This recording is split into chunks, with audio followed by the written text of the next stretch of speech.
What's up and welcome back to Local Sports Tonight. I'm Ivan Vargas.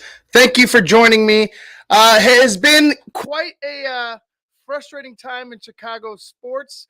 Nonetheless, I'm here to deliver my opinions to you. I guess you could say there's very interesting news coming out of the Blackhawks camp. A lot of signings today. The Blackhawks seem to be on the move. Uh, I'll get to that in a minute, but before we get started, please like, share, and subscribe to Local Sports Tonight with Ivan Vargas. It has been quite a interesting journey for the White Sox coming off of those championship years, last one being 2015. And you see, even yesterday, and I apologize because I forgot to get to it last show on Friday. During the draft, the Blackhawks ended up drafting a young defenseman, Anton. I'm going to screw his name up. I know I will, but I'll leave it. I'll leave it right now. But they drafted young man from Michigan State, defenseman. I believe he could also come out and play wing as well. I like the way the Blackhawks have been set up. They go ahead and get Tyler Bertuzzi from I believe it's the Toronto Maple Leafs.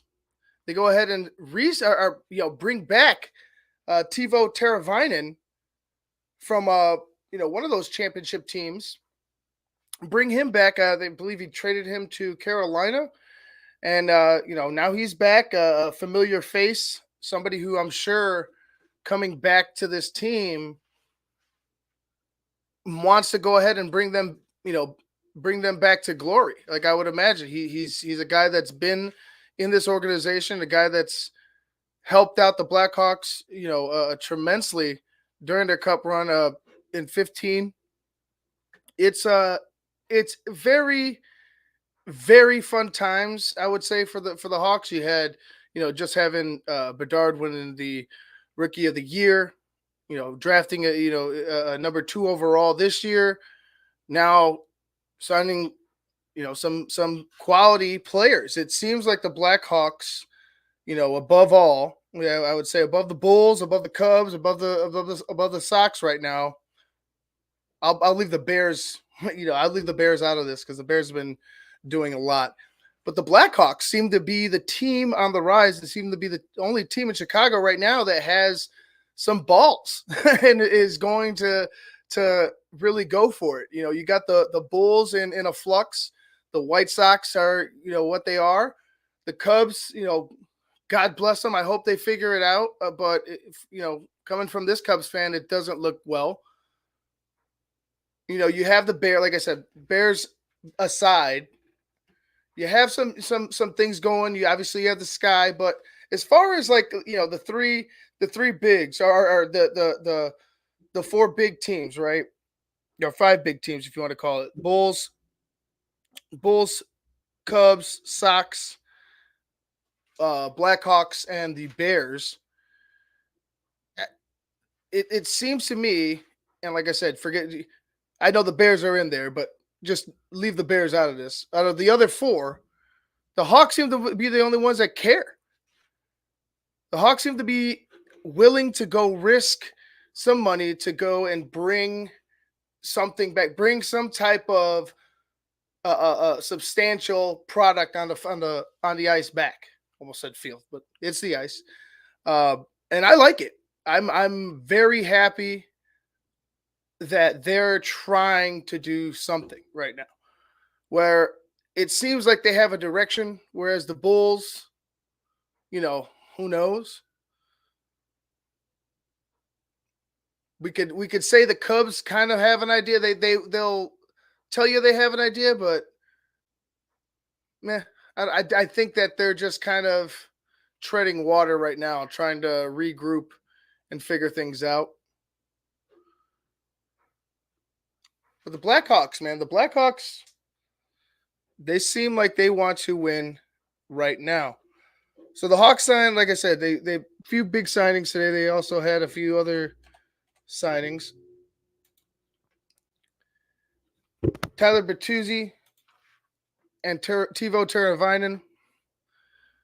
I believe Bertuzzi received a $22 million deal for 4 years.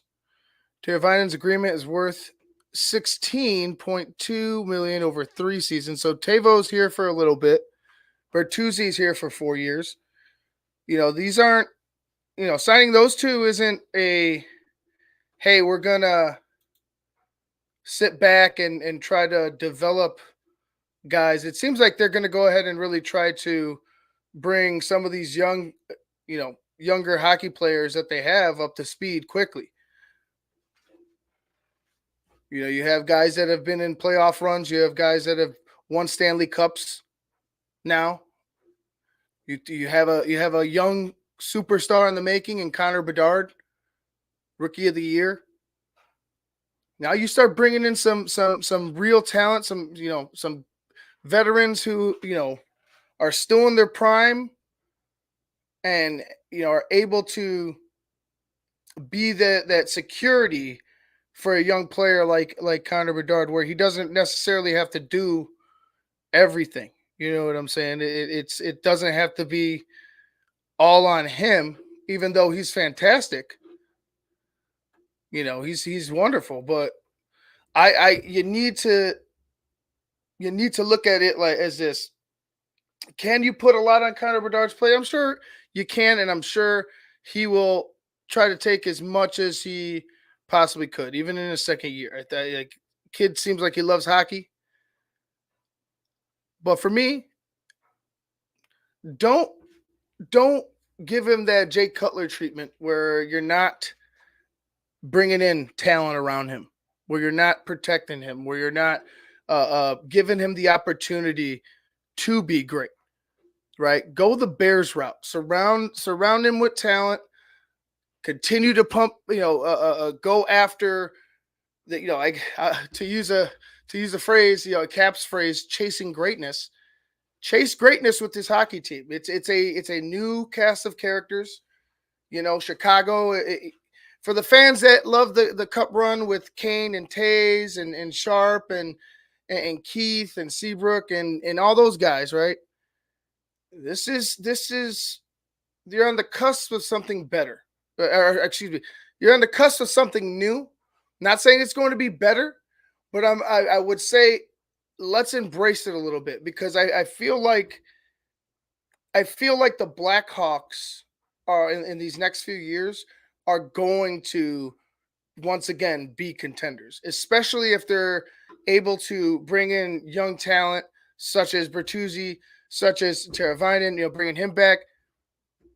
It'll be good for me. What's that, Dan? You fucked me up with that great background. Oh, yeah, it moves around. They allow it here on StreamYard now. You just find a clip or something like that. You can just play it. I just found this nice sunset of the skyline. So, what's up, Lawrence? How are you? First of all, thank you guys for being here. I appreciate it. Yeah, what was that say? Was that Dan? The Blackhawks draft first sometimes was speed. Yeah. You know what? To be honest, I would love for the Hawks to get faster, and if that's what they're doing, then so be it. Defense, a guy like, and I'm gonna try to say his name. Let me bring it up, because I said it last night, and I said I was gonna do it without looking at it. It's and Tim, oh my gosh, where is the roster for the Hawks?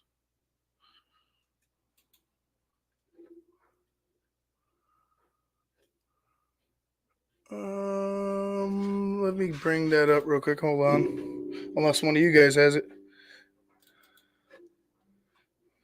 Hawks draft.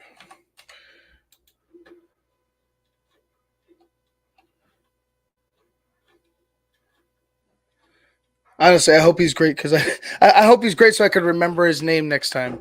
I feel like I feel like I should have at least tried, but either way, he's going to be a guy that could. So they were saying, kind of a two-way type of player. He's a defenseman, but he could like I said, like Dan was saying, he has speed enough to play wing and come down. I guess he has offensive talent. I'm not gonna pretend like I've watched his games, but from what I've heard and read, that's who he is. I'm looking forward to it, man. I really miss the Hawks being great. It's not a kid. No, it's not. It's not that. No, uh, it's not. But I wish that they, like I said, I wish that they do right by Connor Bedard because I really feel like, the games that I watched him this season, it was kind of hard to watch the Hawks, but the games I did watch Connor Bedard, just impressive. You could see, he's very fearless on the ice. Like he belongs. So for me, and I'm not some super knowledgeable hockey guy. I would say novice at best.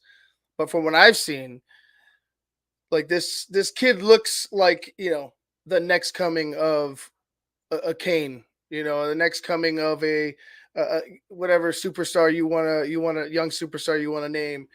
He looks like the real deal. And now that they're bringing young talent around him, it's awesome. Just keep it up. Let's go ahead and jump over to the Cubs. And with that, like I said, I was working on backgrounds, working on things. Got to keep working on things. With work, it's just a pain in the ass to kind of sit down. I almost fall asleep. Sometimes sitting here trying to do certain things to set this background up, but nonetheless, been working on some things. Here's a Cubs background I'm going to roll with. Speaking of the Cubs, they drop another series, and quite frankly, this team is headed straight for the cellar, and I'm talking the trade deadline. They're going to be sellers at the trade deadline. They're headed straight there. I don't see any way where they're breaking out of this funk that they've been in since the beginning of May. They've lost in disrespectful fashion yesterday. They've been lackluster on the base pass. They've been you've already known what they've done late in innings with their bullpen, their pitching, their offense is it's not even mid, it's below mid. So it's very frustrating if you're a Cubs fan right now. You're wondering what we need to do in order to get this team going. On Saturday, I was watching a game and you had Justin Steele going off. Wake the fuck up. Wake the fuck up. And I love it. And I loved it. I loved it. I was like, yes, finally, take charge. You take it. If nobody else wants to fucking speak up, then one of the players needs to take something. And it's not that you're losing your cool, right? Because he lost his cool. It's not, he did lose his cool, but it's not that he's losing his cool just to fucking lose his cool. Justin Steele's a competitor. He believes in his team. I want to believe in this team. But this team, day in and day out, are just the same inconsistent bunch they've been since the beginning of May. And it's just gotten worse. It hasn't gotten better. Want to talk about Kyle Hendricks getting a little better? He looked bad. He looked bad on Sunday. Kyle Hendricks marching out there talking about him using his curveball more. He's looking more effective. Well, not to the Milwaukee Brewers. To the Milwaukee Brewers, he still looked like Kyle Hendricks, and they teed up. And he was chased, and then it was on from there. It was the same old story, same old song and dance, and it's hard. It's hard to watch bad baseball, just like it's hard to watch bad footballs. And quite honestly, I think Christopher Morel shouldn't be starting at third base, at least for like at all. But I know there's like, what are you gonna do? But God, some people want to blame that on Nico.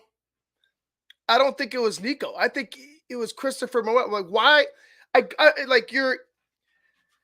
The distance is already being shrunk with Nico chasing him right in the rundown. He's already coming from, where was he? Second base down to third base. You have Morel at the bag. Why in the world did you come off the bag?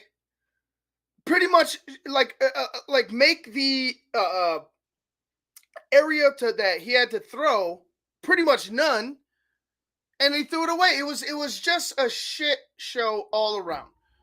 But I think Morel deserved more flack than anybody. It was just abysmal.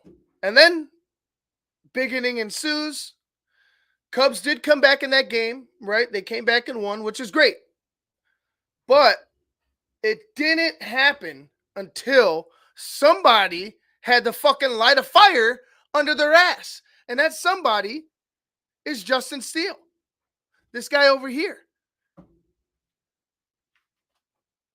And thank God Justin Steele fired him up, because after that, the Cubs, like I said, they gave up runs. They were able to battle back. I enjoyed it. I was pumped up. I was happy. Somebody said something. Then you see Sunday's game, and it just goes back to being fucking flat again. It goes back to bleh. And I just feel like right now, Craig Counsell is a guy, I wouldn't say he's walking on eggshells, but he's a guy who's a little bit sheepish in the clubhouse. Look, he's inheriting a club. Wasn't his. I expect that a lot of Cubs players had a connection with David Ross. They've been with him for a while. Like I said, there were going to be issues, but I feel like right now, Craig, you got to take control of this shit. Like you got to, like, enough of this. We got to get healthy. Enough of the. There's other things that you can, that your players need to be able to control, that are controllable, that you're not doing as a ball club. And it's very frustrating to watch. Very frustrating to watch. Pitching aside, hitting has been abysmal. I mentioned the stats last on Friday. Still, piss poor, streaky at best. If you want to say that, piss poor is probably more consistent, more consistent with it. But yeah, it's not good, not good at all. Look at the Cubs. The last few series, the last series they won was the dates the 17th through the 19th against the Giants. They won that Giants series. They beat the Giants in the back two of that 3-game set. And, after that, you had the Mets and a big weekend set with the Mets, right? Huge weekend set with the Mets. You're drowning. You're starting to, trying to plug up the holes in the ship. And then you go to New York. Or you don't go to, I'm sorry, you play New York and the Mets kick your ass, right? Then you go to San Francisco. You lose 3 out of 4. Not good.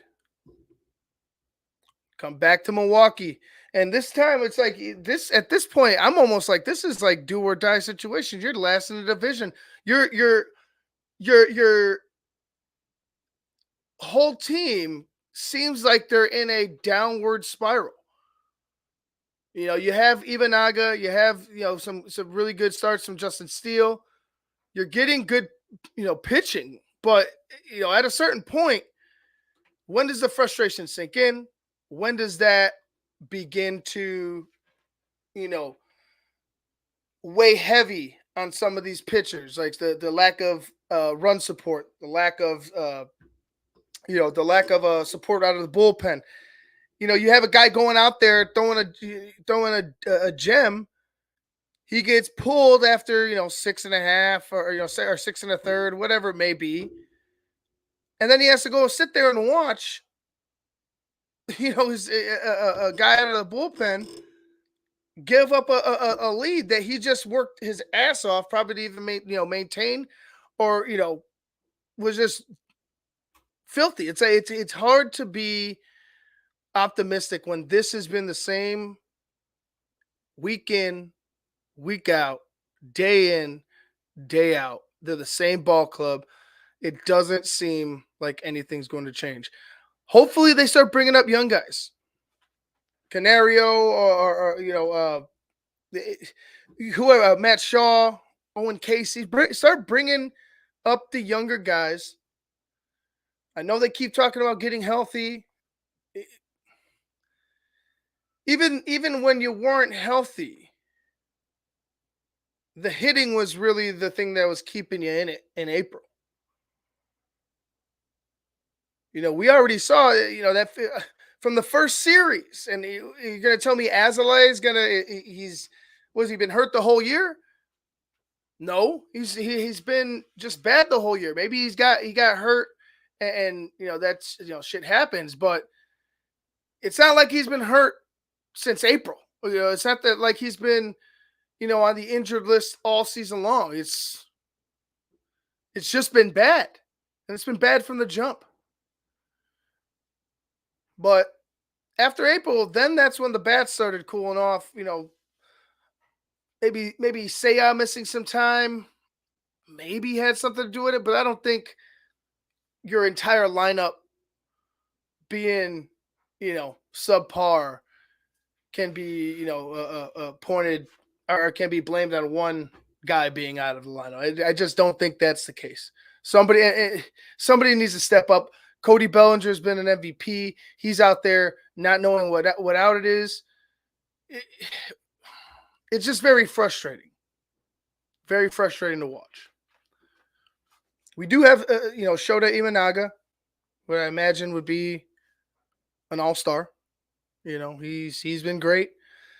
But, even with his fantastic start to his, MLB career and his Cubs career, he's a guy that needs help too. Like eventually, he's going to have some games where he's not as sharp as others as we come accustomed to, but nonetheless, he's been fantastic for us. Justin Steele has been doing, pitching great since he's come back from injury. Javier Assad has been fantastic for us as well. But it's again, if you don't have that run support, if you don't have that, I wouldn't say guarantee, but if you don't have that faith in the bullpen, it's very hard for and I've never played Major League Baseball, right? But playing organized baseball, knowing that, hey man, this guy's been struggling. He has it, like we're bringing him in late in the innings. He hasn't been pitching well. I don't know about this. And then sure enough, he gives up. It weighs on the player's psyche, right? You have to be a good teammate. Some people really don't care if they're good teammates or not. But in my opinion, like you can't just be like, man, you fucking suck, right there and then. But frustration sets in and it affects the team. So hopefully, whatever happens moving forward with the Cubs, it is something in that clubhouse with the manager. I think is like a connection with that group is probably the most important. I don't know how well they know him. I don't know how well they trust him. I just don't know what's going on, because it seems like Craig's frustrated as well, but he's just trying to keep his cool, trying to find out, who are his guys, because he knows nobody here. And like I mentioned before, these aren't his coaches. This isn't his coaching staff. I know I'm sure he trusts some of the guys there. He knows them, but how well do they know, Craig? How well does everybody, and it's not that he's an issue. It's just that, man, there's a comfortability and a trust factor that matters. Getting to know a guy, and I don't know. I feel like it's been a very it's not. I feel like it's been a very frustrating uh, first half of the season. I'm hoping, I'm praying that the All Star break comes soon, which it will, uh, because I think it'll be good for the Cubs. Hopefully, it'll be good for the Cubs uh, to have a break and kind of reset and see what the second half brings. But as of right now, I just don't see them plugging all the holes in the ship. I think something's going to have to be done. Something that is, might bother some fans, but we've seen hell with even Milwaukee. Sometimes subtraction can be an addition. It can open up doors for other guys to succeed and help you out. Um, yeah, so let's move on to the White Sox. The White Sox, to be honest with you, if we want to talk bad about the White Sox, fine. Like, I mean, we already know where they are, but they had a 3-game winning streak that was just snapped, which is wild to say because I thought they were going to lose every series uh, for the rest of the way. But no, they beat the Atlanta Braves on the 27th of June. They ended up beating the Rockies in the final series of June. 2 out of 3 games. So even the White Sox, like even with that, and let's see where are they in their last 10. Let's see,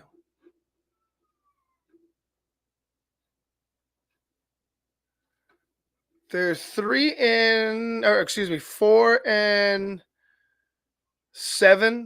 in their last 10 as compared to the Cubs. Let's see where the Cubs at. Cubs are 3. Oh no, yeah, the Cubs are 3-7. So the Cubs are the Sox are 4-6. Cubs are 3-7. What can I say? What can I say? It's been a shitty first half. I guess hats off to the Sox for kicking our ass in these last 10 games. Yeah, Garrett Crochet probably is the only good thing about him. And I was talking to Jose and I was talking to Cars on Friday, and I asked him the question. For those of you guys that didn't watch or weren't here, I asked him, I was like, well, what do you guys think? You guys are both Sox fans. Do you think it's going to be Robert or do you think it's going to be Crochet? And both of them, as well as myself, were saying Robert. But then I listened to ESPN 1000 this morning, and they're telling me, with Cap and J Hood, great show. They're saying that Bob Nightingale is reporting that the Sox are interested in moving a Crochet and moving a Benintendi, which should have moved on from Benintendi a long time ago. But they're interested in moving a guy like Crochet, which is like, oh, you know, are you just looking for whoever's going to give you the most back, the most bang for your buck? Is there do you believe in Luis Robert, or do you think that Crochet will get more than Robert, and you think that Robert's injuries can affect this deal, like affect a potential trade deal? Yeah, I Lawrence, you want to trade both of them? Lawrence wants to trade both of them. To be honest with you, at this point, where the team is headed, you have a guy like Eloy who's Mr. Glass. You have, Lou Bob who's, you know, got those I guess, got weak ankles, I guess you could say. But he just can't seem to stay healthy. He has, constant non-contact type of injuries, running the bags, taking off in the outfield. I don't think that there's a that there's a future with holding on to some of these guys right now. I think that the White Sox, their experiment, the uh the team that wasn't that the these guys, Roberts, Eloy, Moncada, you know, the whole shebang. It's Keuchel when they brought him in. I just don't think this is going to be a team or a rebuild that is going to need to keep them around. They haven't shown me. I mean, you see Robert, you see the power, you see the speed, you see, the athleticism, and you marvel at it. But again, you got to be able to stay on the field. And with the injuries that he has, it's all with running, and he runs with such power and speed. Like, how long is this going to affect him? He plays center field. Like, how often can this happen? So he's a guy that's you got to question too. And God knows how many Eloy injuries. Like, it has been well documented that Eloy has been on the shelf for, I would say, damn near half his career at this point. Damn near half his career. Uh, but he has been a disappointment. Moncada has been a huge disappointment. You already moved on from Abreu. You've already moved on from TA. Chris Getz, I would say, if you want to do something, Chris Getz, make it your team. Make it your team. Like, if you could avoid anything, and I know it's hard to avoid the shadow. I know it's hard to avoid the blob that is Jerry, and not that Jerry's fat, but he's like the blob. For those of you guys that know what I'm talking about, it just keeps coming after you. It keeps implementing itself upon you. It's just all your stuff. It just will not stop. And yeah, that's kind of how I see Jerry Reinsdorf being to everybody that's worked for him. Rick Hahn, Kenny, hell, even Ozzy. So unless there's a reason to keep, like a really, really good reason, and I understand that there's the talent factor, but I've already laid down why I feel like Crochet and Robert and this whole thing should be blown up and reassessed. And if it's Chris Getz's show, like I said, do that, dude, because I don't think there's anything that you can do to make this happen any faster.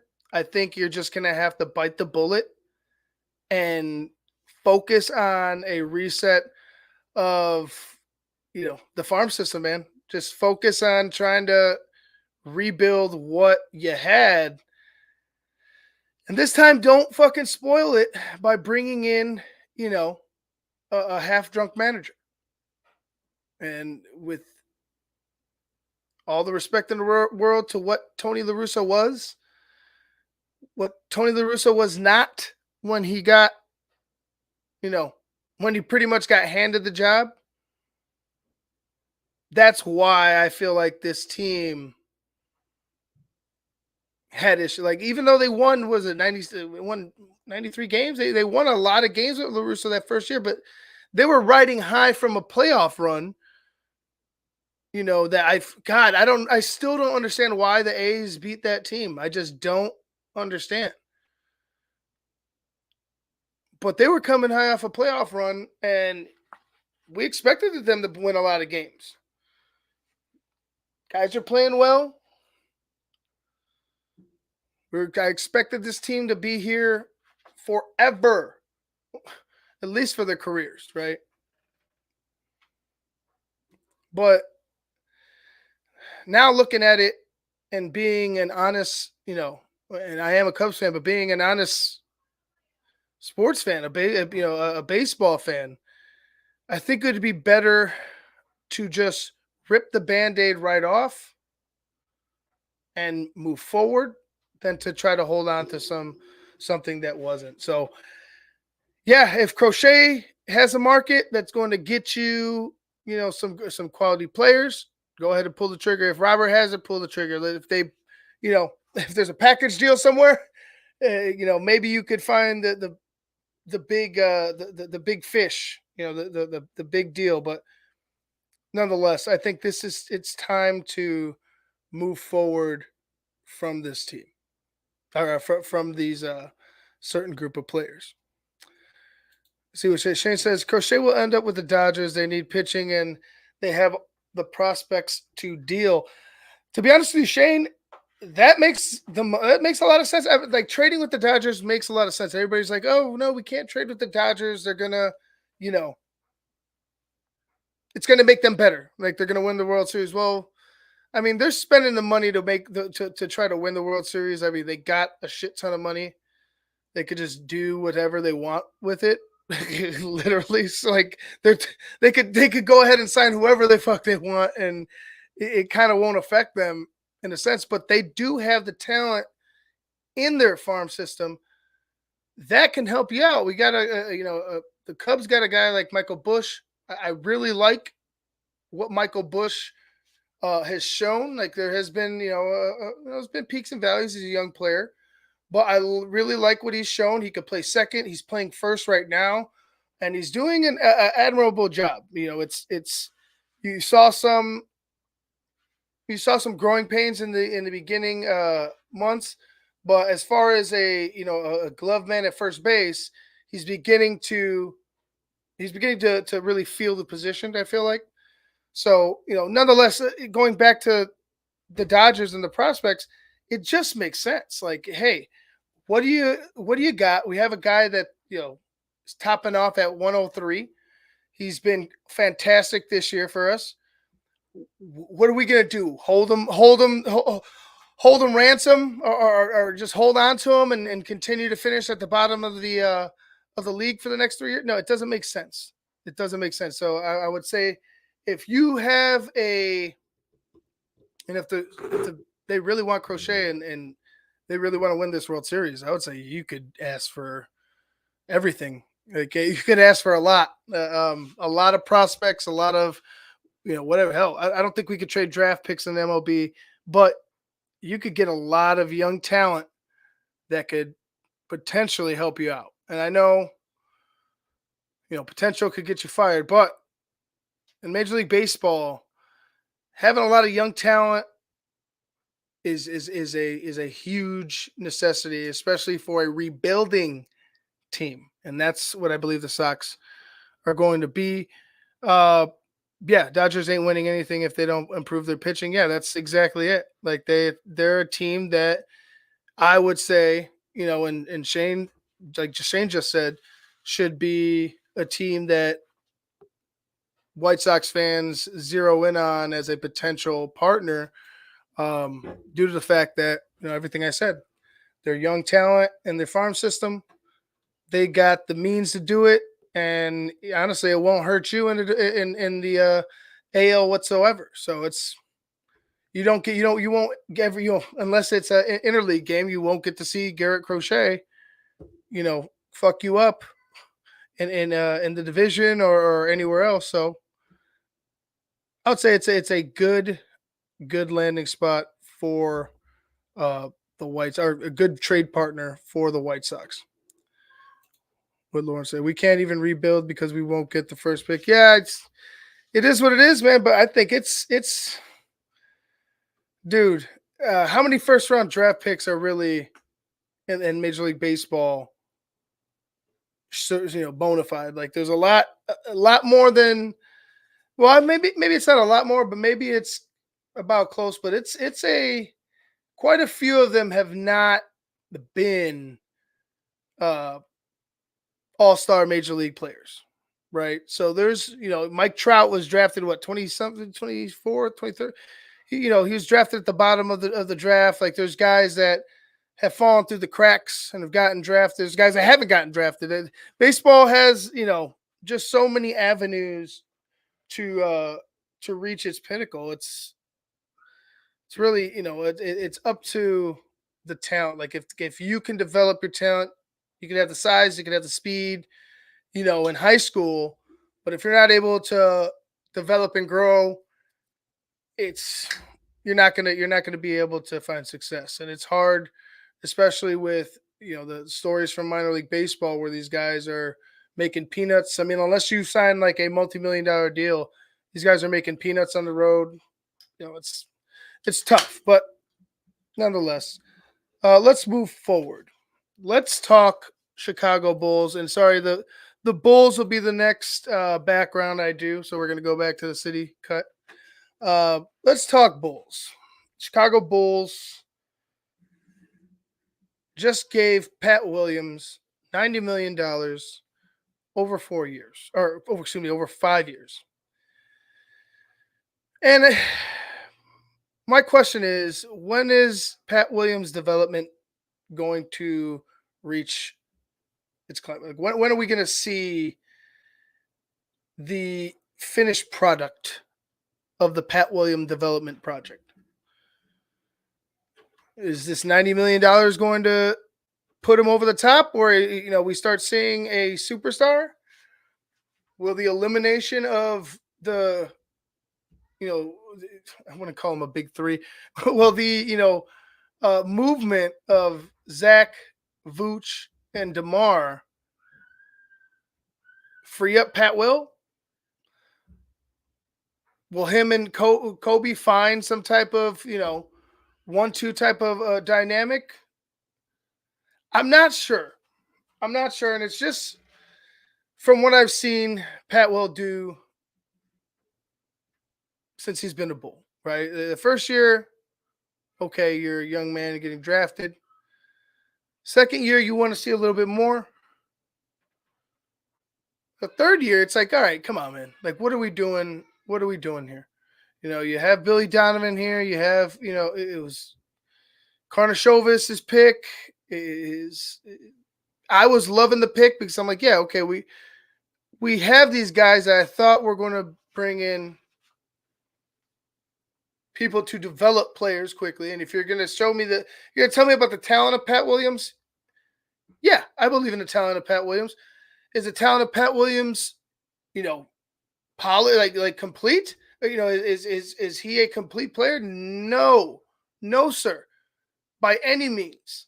And it's very frustrating to see it. Like, okay, 90 mil, Pat Will, we're gonna give him 5 more years. Is this like, what is this? A development 5 years? Is there an opt out? Is there some type of clause involved? Because it's just 90 million over 5 years. I guess in the NBA they got other guys making over $100 million. That is, just left and right, I feel like. But for what Pat Will hasn't done, 90 mil? All right, we better see the talent. We better see the full development of Pat Williams within these 5 years, because other than that, and I would just say that if you don't see it within 2 years, you're going to have to try to find a way out of this contract.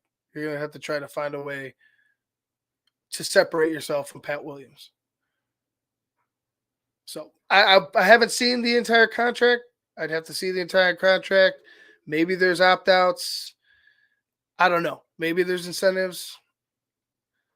But when I saw that, I was like, Pat Williams needs to do way more, in my opinion, for me to be giving him 90 million over 5 years, and then have the gall to if this is what it is. If this is what it is, it'd be ballsy for them to be like, hey, yeah, Pat is still developing. I'm like, Pat's had an ample amount of time to develop here, sir.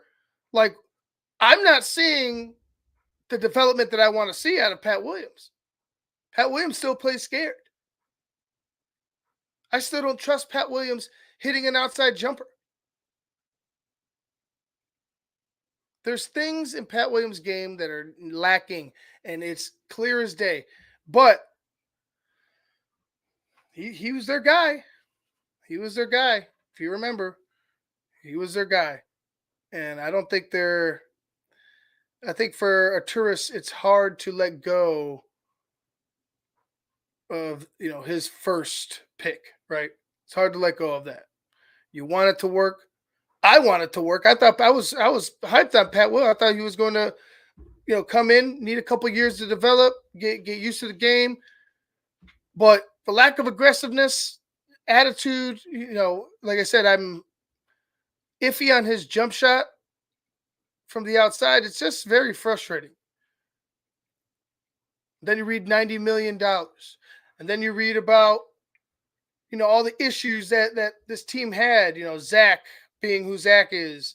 DeMar hasn't had an issue really. Like I mean, I like DeMar, but what is he going to do for this team? What is he going to do for this team? This team is obviously.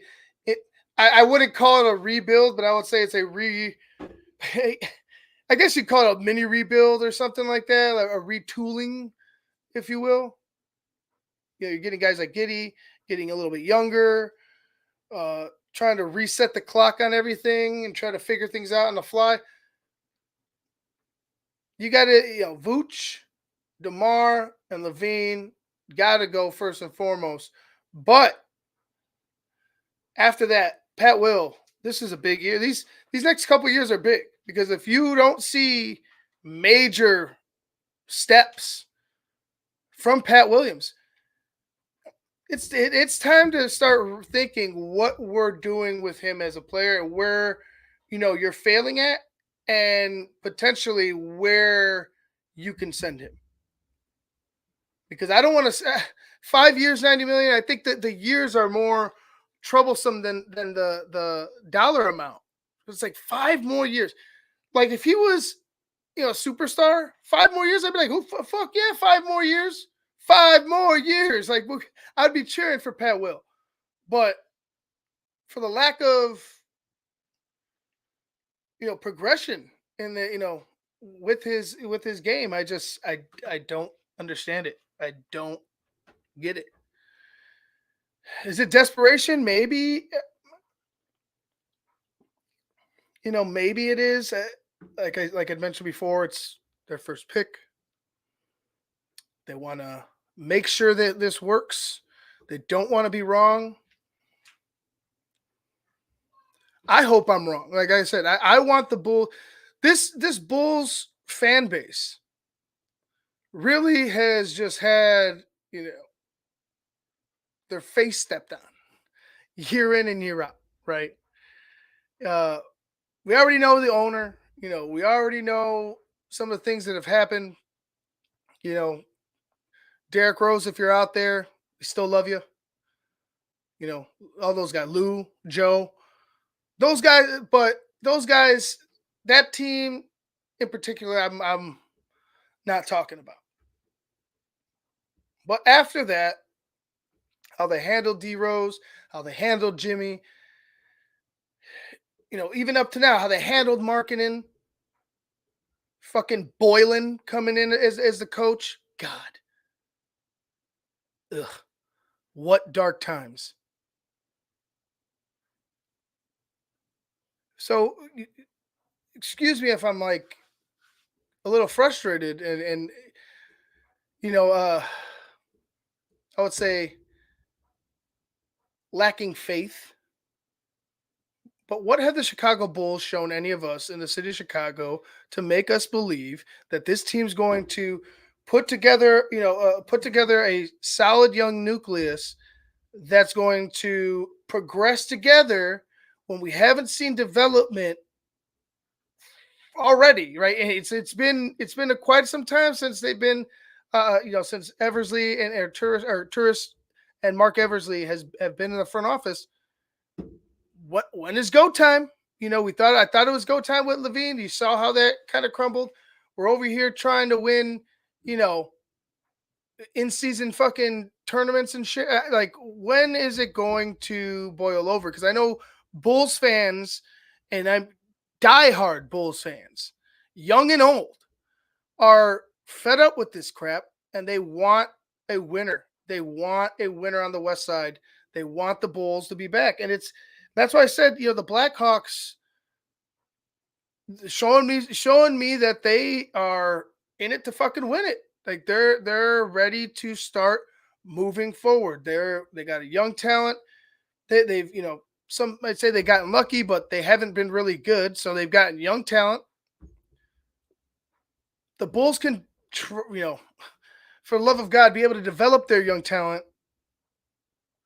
They'd be right in there with the Blackhawks, but they just don't. They're just not able to do it. I don't know why. I don't know for what reason. It just hasn't been done.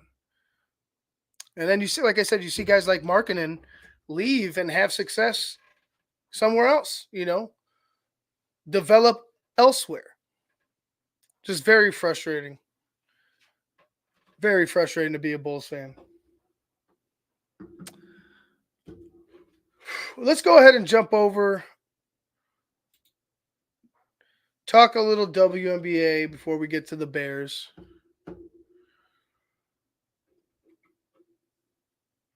Angel Reese continues to be fantastic for her team. Outside of the beef with Caitlin Clark, Angel Reese has been one of the bright spots as a rookie in the WNBA. I'll say this about the rivalry. I like that she's playing, like she wants to embrace the quote unquote bad guy role. But like I said, I hope this is more about basketball than it's like some personal beef, because if it's, due to the NIL money and whatever you need to motivate yourself, fine. But if there's like some actual like vendetta where you're out to like hurt another person on the court, then I have a problem with it. But strictly basketball, this is awesome for the WNBA. And Angel Reese the other night broke a Candice Parker record, 10 straight double doubles. Right there you go, Lawrence. 10 straight double doubles. And you just can't deny that she's been a bright spot on the team, a bright spot in the league, and like a young, crop of rookie women who are, very effective for their teams right off the bat. She's one of them. Cardozo's getting a lot of playing time. She's another one that's effective. You obviously know Clark. So for her, congratulations. Continue to play well. Continue to do well. The Sky are, like I said, I believe the Sky are. Let me find the standings. Here we are. Sky aren't doing great like as an overall team, but you have something in Angel Reese. You found a player in her. You've have a rivalry that could quite possibly, if as these two teams hopefully continue to grow and ascend, and I'm talking about the Sky and the Fever, this rivalry could be, one of like I can't really recall another major rivalry where one player or two players are beefing like this one, and obviously one is beefing more than the other, but it's a very hostile rivalry, and this is a really really good thing for the WNBA. As long as it stays with basketball, I'm all for it. So congratulations to her. Uh, continue to grow as a player. 10 straight double doubles, breaking Candice Parker's record. Like obviously it means something. Candice Parker, you know who she is in basketball and women's basketball in this state. You know who she is as a champion of with the Sky, and playing with the Sparks. So it's a big thing for her coming in as a rookie doing that. So congratulations to her, and hopefully she continues to grow. So for me, let's go ahead and move on to Bear Talk. Give me 1 second actually.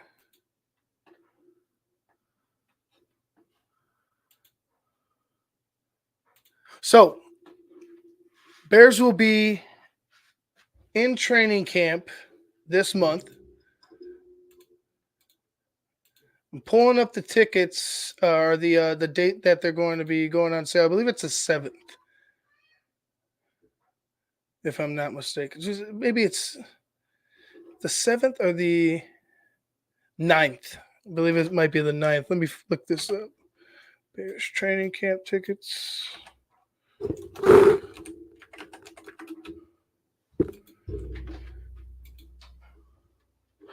Here we are. So tickets will be on sale July 9th. If you guys want to jump on that, make sure you're in the chat room early because that shit is going to fly. So if you want to go out there, and let me go ahead and bring up the schedule here for you guys. Make sure you guys get out there. Yeah, here's make it a little bigger. There it is from the website. As you see, be ready to go. Like I said, last time I was there last year, I did. My brother actually was the one that nailed the tickets for me. I was in the chat in the room as well. I couldn't even get in at a certain point, and I felt like I was right on time. We all waited for the same time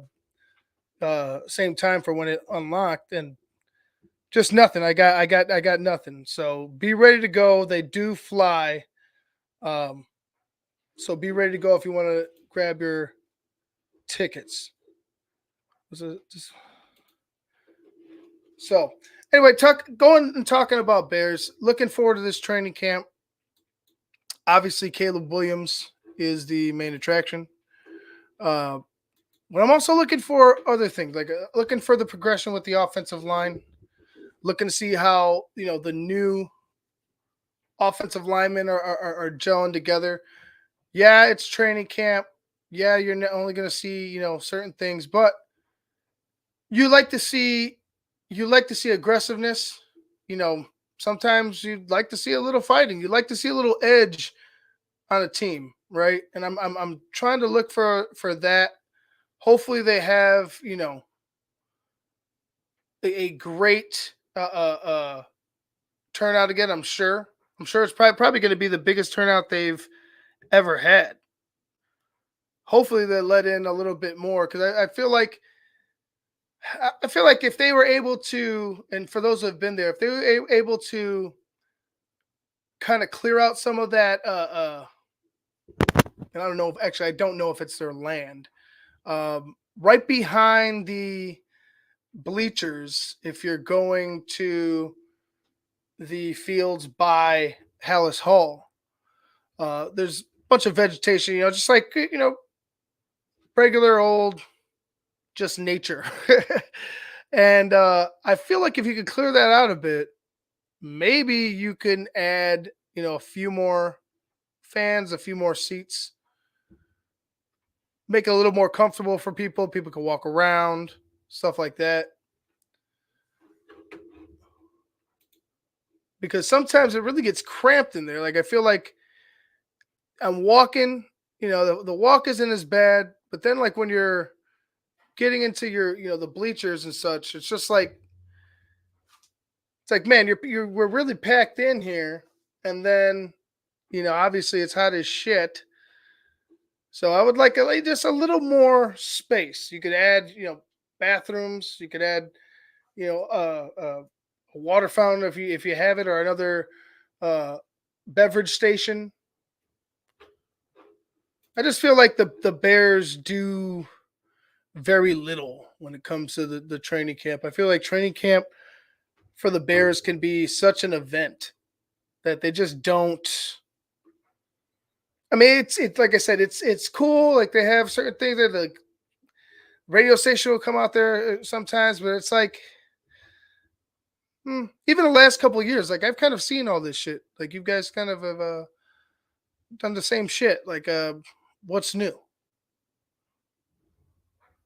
I like the Staley coming out. I like the football engraving. I do like that taco truck. Geez, I forgot the name, but they got this taco truck that comes there almost every year. It's just delicious. Like I prepare myself in the morning. No, I don't eat any breakfast because I know I'm gonna have a giant burrito as soon as I get there because it's too good to pass up. Hopefully they're there again. Yeah, Dan, I hope it is different this year. I hope they because I'm a fan. I know I'm asking for everything, right? Like but there's just it's the little things. Like there's just a little bit more that could be done that could make it a little more comfortable for the fans. Especially with fans with kids. Uh, yeah, it can make it a little more comfortable. That's just me, but you can walk around freely. You can walk around to the Walter Payton Center. But as far and I'm strictly talking about when you're right there on the field watching the practice. If you have to take a piss, you're gonna have to walk your ass on over somewhere. Get up, walk all through the crowd of people. It's a shit ton of people you got to walk through. Get to the bathroom. It's just could be a little bit easier. That's all I'm saying. Yeah, the Eastern time. Sorry, James. I've been here for a while. Been here for a while. Uh, just play it back. It's all right. Just shooting the shit and in the show. Talking a little bit about the Bears training camp. Uh, looking like I said, looking forward to Caleb. Looking forward to the big names and such. But little things like how they're playing, how fast they're practicing. Uh, you know how like even if there is aggressiveness, if there's fights, like I'm not saying they all have to just start brawling each other, but if there's some aggressive good extracurricular play, like if two guys are working and fighting, I like that.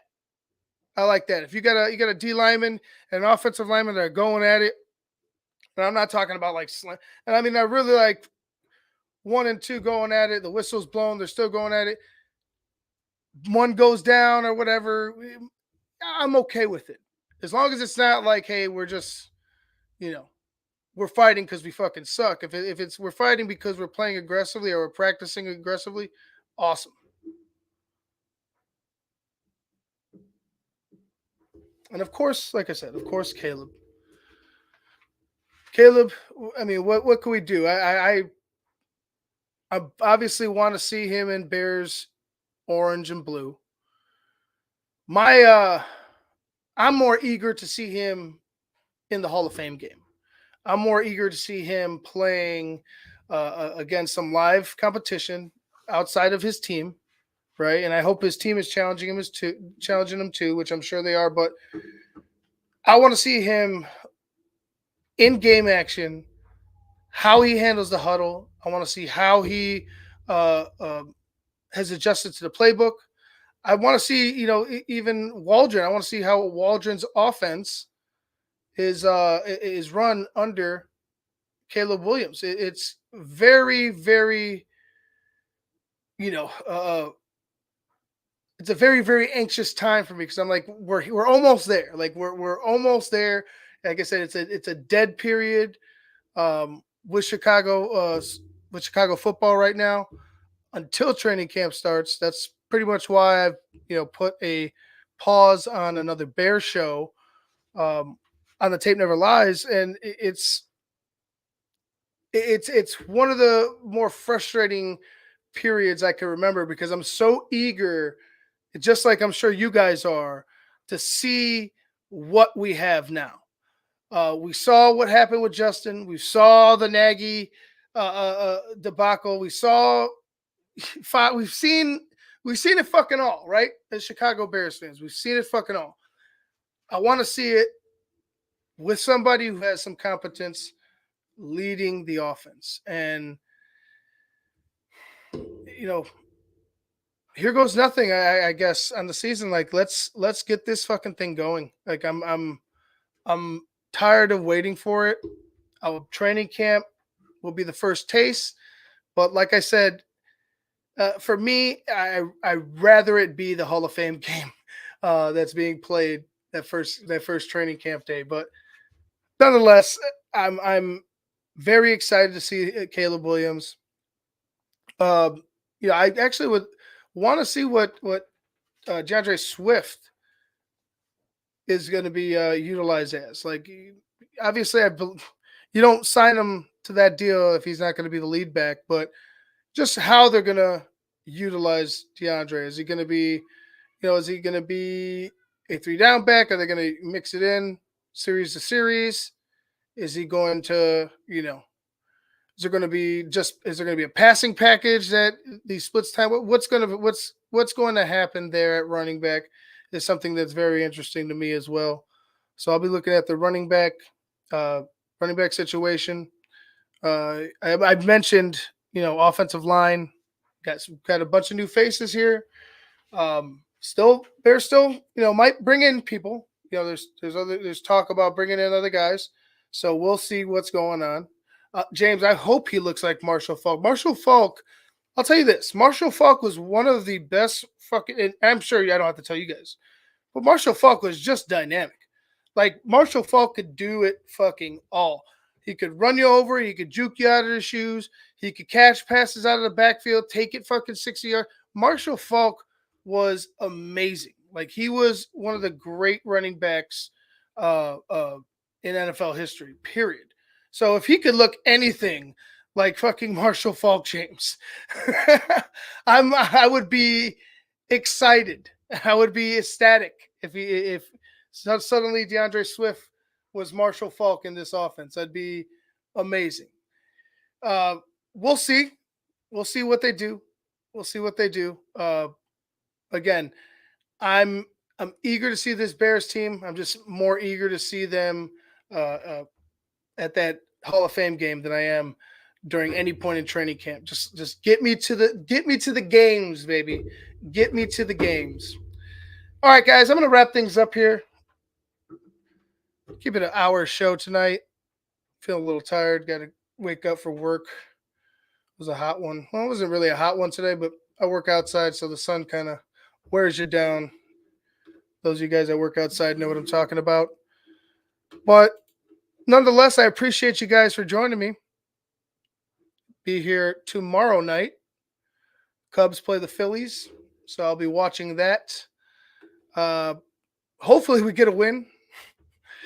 hopefully it doesn't end up in a late inning or extra innings ball game, because God knows how that's going to end for the Cubs. But nonetheless, please like, share, and subscribe. Local Sports Tonight with Ivan Vargas is the channel. You'll see the logo. You'll see the new name on it. And I'll see you guys tomorrow night. Like I said, I'll be watching Cubs Phillies, so you might get some animated Ivan Vargas, so it should be fun. See you guys later.